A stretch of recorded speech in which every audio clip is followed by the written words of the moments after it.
Assalamualaikum warahmatullahi wabarakatuh. Shalom, Om Swastiastu, Namo Buddhaya, Salam Kebajikan. Salam sejahtera untuk kita semua, Bapak, Ibu, serta teman-teman yang saya hormati. Di sini saya Messi Widiasari, NPM 22262000147 dari kelas PKK NJ 5B, izin membuat video tentang mental health di era Gen Z. Nah, hari ini saya ingin mengangkat salah satu isu yang semakin relevan dan mendesak, yaitu kesehatan mental di kalangan Gen Z. Generasi Z atau mereka yang lahir di antara tahun 1997 hingga 2012 merupakan generasi yang tumbuh di era teknologi yang berkembang pesat serta masa-masa internet, media sosial, digitalisasi merupakan hal yang tidak dapat dipisahkan dari kehidupan sehari-hari. Sejak kecil juga kita telah terbiasa dengan interaksi digital.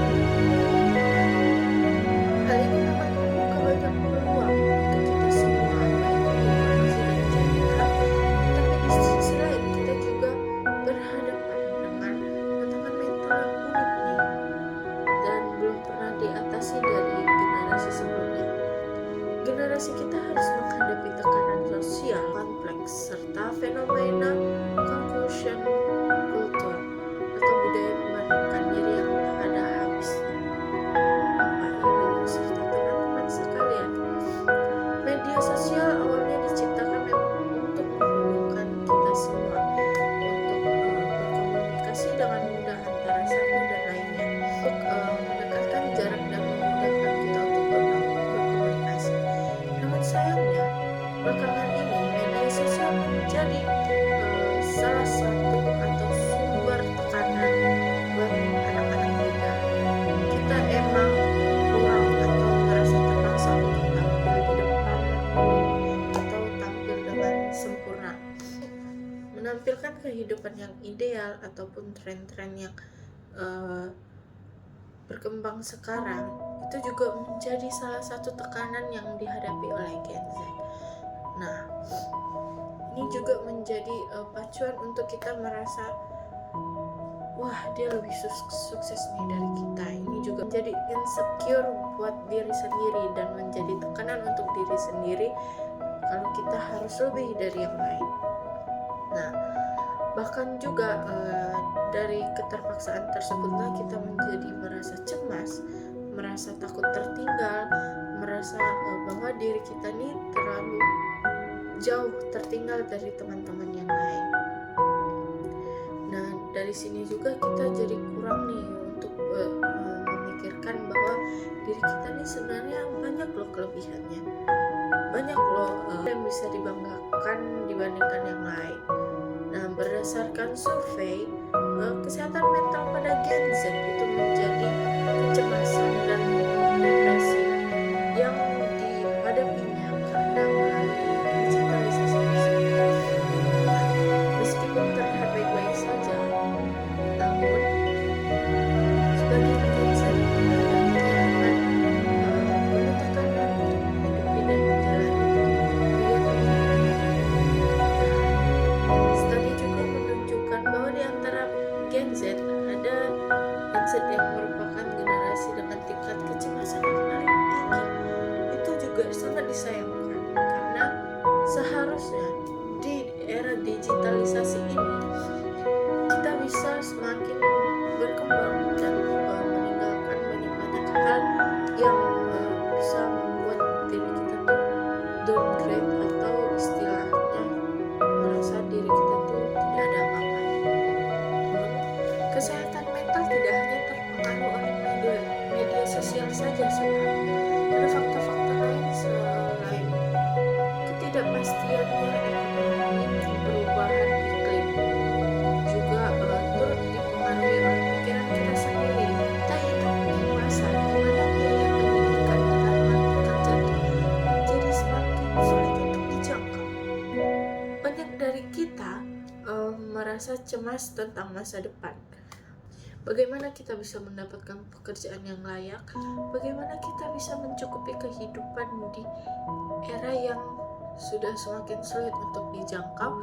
Lalu kekhawatiran inilah yang seringkali membuat kita merasa stres, bingung, dan sebagian orang itu malah menjadi mengarah pada kondisi mental yang lebih serius.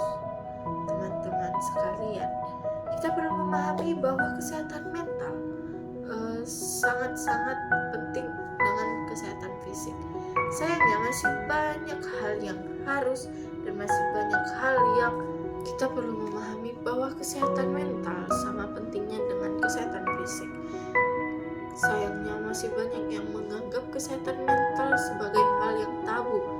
Masih ada stigma yang melekat pada orang-orang yang mengalami masalah mental, seakan-akan adalah sebuah kelemahan. Tidak sedikit yang merasa malu atau takut untuk mencari bantuan, lalu khawatir untuk berbicara karena bermasalah atau ada penyakit. Sebagai generasi yang hidup di era keterbukaan informasi, sudah saatnya kita menghapus stigma ini menjadi tanda kelemahan. Sedikitnya mengaku bahwa kita butuh bantuan adalah tindakan yang berani dan patut dihargai. Kita perlu lebih terbuka dan membicarakan masalah kesehatan mental, baik dengan keluarga, teman, ataupun dengan orang profesional itu yang memang diperlukan. Salah satu langkah kecil yang bisa kita lakukan adalah dengan saling mendengarkan dan memberikan dukungan satu sama lain. Kita tidak selalu harus memberikan solusi. Seringkali yang dibutuhkan adalah didengarkan. Yang di saat seseorang tersebut ingin atau sedang menghadapi masalah mental yang sangat berat. Dan hal yang pas adalah untuk menghadapi atau mengatasi hal tersebut adalah dengan bercerita dengan teman yang mau mendengarkan tanpa mau menghakimi dan membandingkan. Adalah bentuk dukungan yang sederhana namun sangat berarti. Itu juga menjadi salah satu poin untuk teman-teman kita terbuka antara kita.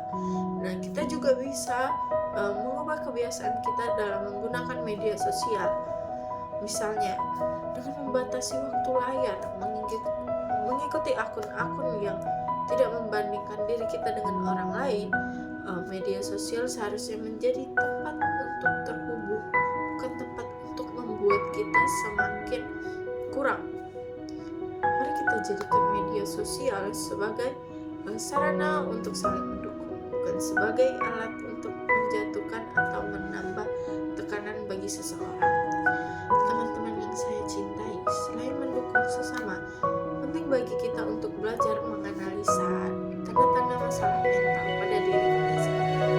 Saat kita mulai merasa cemas yang berlebihan dan sudah berkepanjangan, merasa kehilangan terhadap hal yang biasanya kita sukai, itu menjadi atau malah menjadi tanda bahwa kita butuh bantuan.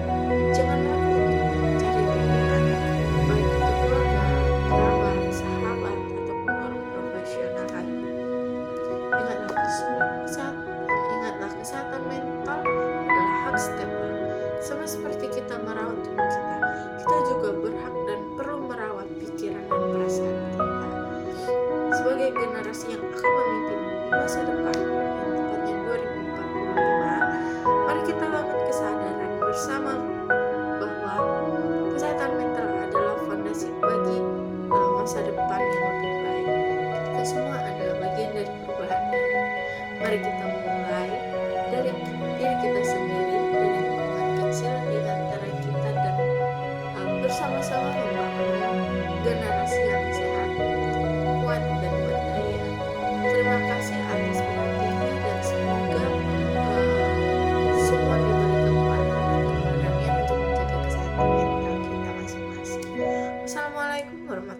wabarakatuh. Saya mohon maaf apabila banyak kurangnya.